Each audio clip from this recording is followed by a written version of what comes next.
వచ్చినప్పుడల్లా కూడా happy Christmas అంటాం. ఎందుకంటే ఇది ఒక సంతోషకరమైన వార్త, ఇది ఒక శుభ వార్త ప్రజలందరికీ అంటున్నారు. ఈ రోజు నా స్వరము వింటున్న ప్రతి ఒక్కరికి కూడా ఒక సంతోషకరమైన వార్త క్రిస్మస్ తీసుకొని వచ్చిందంట. అనేక దశాబ్దాలుగా, ఎన్నో తరాలుగా మన దేశంలో, లోకంలో ఎన్నో ప్రార్థనలు చేశారు. మన దగ్గర కూడా మనందరికీ తెలిసిన ఉపనిషత్తులోంచి అసతోమ సద్గమయ, తమసోమ జ్యోతిర్గమయ, మృత్యోమ అమృతంగమయ, ఓం శాంతి శాంతి శాంతి అని ఎన్నో దశాబ్దాలు పండితులు, వేద పండితులు ఎన్నో ప్రార్థనలు చేశారు. అంటే అసతోమ సద్గమయ, అసత్యంలో ఉన్నామయ్యా, సత్యంలోకి నడిపించండి. తమసోమ జ్యోతిర్గమయ, చీకట్లో ఉన్నామయ్యా, వెలుగులోకి నడిపించండి. మృత్యోమ అమృతంగమయ, మృతి చెందిన వారి వలె ఉన్నాము, జీవము లేని వారి వలె ఉన్నాము, మాకు జీవాన్ని అయ్యా అని ఉపనిషత్తుల్లో భారతీయ వేద పండితులు అనేక సంవత్సరాలు ప్రార్థన చేశారు. లోకమంతటిని కూడా వెలుగు కావాలని ప్రార్థన చేసింది. ఆ ప్రార్థనకు జవాబుగా పరలోక తండ్రి తన సొంత కుమారుడైన యేసు క్రీస్తును పంపించాడు. ఒక కారణ జన్ముడు జన్మించాడు, ఒక లోక రక్షకుడు జన్మించాడు. ఆ ప్రార్థనకు జవాబుగా పరలోకము నుంచి అద్వితీయ కుమారుడు ఈ లోకానికి వచ్చాడు. ఆయన వచ్చి యోహాను 14 అంటాడు, I am the way, I am the truth, I am the life, I am the answer to the prayers of the mankind. సత్యంలోకి నడిపించడానికి నేను వచ్చాను. ఏ మార్గం అయితే కనిపించకూడదో ఆ మార్గాన్ని చూపించడానికి వచ్చాను. పరలోకానికి మార్గాన్ని నేనే అని చెప్పాను.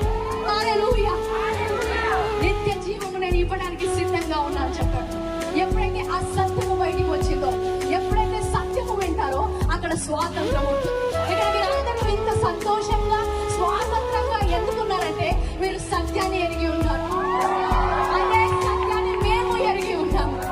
ఈ రోజు మాకు సంతోషం ఉంది, ఎందుకంటే మాకు సత్యము తెలుసు, నిత్య జీవానికి మార్గము తెలుసు, పరలోకానికి మార్గము తెలుసు. అది యేసుక్రీస్తు ఒక్కడే.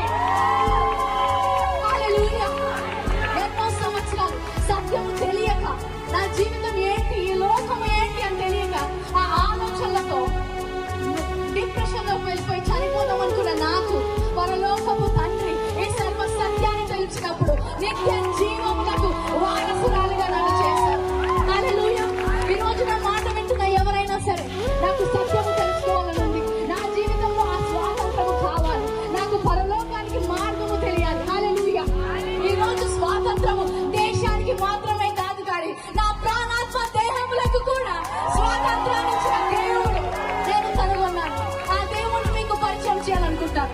ఎవరైనా సరే నా స్వరము విన్నవారు, ప్రశ్న ఉన్నా, యేసుక్రీస్తు గురించి తెలుసుకోవాలి, ఈ సంతోషం ఏంటి, ఈ స్వాతంత్రం ఏంటి, అది నాకు కావాలి అన్నవారు దయచేసి స్టేజ్ పక్కన నా కుడి వైపుకి రావాలని కోరుకుంటాను. ఏ స్వాతంత్రము, ఏ సత్యం అయితే మేము పొందుకున్నామో అదే సత్యములో మీరు కూడా నడుచుదురు గాక. Father, I declare liberty in this place, freedom in this place. We break the bondage of the enemy in this place. We break the power of the enemy in this place. I break this ground for salvation in the name of Jesus. We thank you, Lord, that you have paid the price for everybody. ఇక్కడ నా స్వరము వింటున్న ప్రతి ఒక్కరి కోసము యేసుక్రీస్తును పంపి ప్రభా శిలువ మీద మరణించినందుకు వందనాలు. ఎంతమంది అయితే క్రీస్తును స్వీకరించడానికి సిద్ధంగా ఉన్నారు, వారి హృదయంలో ఈ రోజు ఒక విత్తనము నాటినందుకు వందనాలు.